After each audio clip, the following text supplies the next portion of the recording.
మేము ఉపవాసం ఉండగా నీవెందుకు చూడవు? మనం అడుగుతాం ప్రశ్న, దేవుడిని అడుగుతున్నాం. నేను ఉపవాసం చేస్తున్నా, నాకు కావాల్సింది దొరకలా, నాకు కావాల్సింది నేను పొందుకోలా అని ఒక ప్రశ్న అడుగుతూ ఉన్నాను దేవుణ్ణి. నేను ఉపవాసం ఉండగా నీవెందుకు చూడవు? ప్రశ్న అడుగుతున్నావు. సరే, ఈ ప్రశ్న అయితే బాగానే అడుగుతున్నావు, కానీ మనం ఎలాగున్నామో, మనం ఏం చేస్తున్నావో ఆ కింద మాటలో దేవుడు స్పష్టంగా చెప్తూ ఉన్నాడు. చూడండి, మేము ఉపవాసం ఉండగా నీవెందుకు చూడవు? మేము మా ప్రాణములు ఆయాసపరుచుకొనగా నీవెందుకు లక్ష్య పెట్టవు? ఉపవాసం ఉండిపోయాం, ఆహారం లేదు,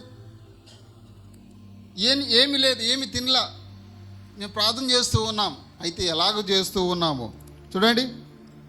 మీ ఉపవాస దినమున మీరు వ్యాపారము చేయుదురు.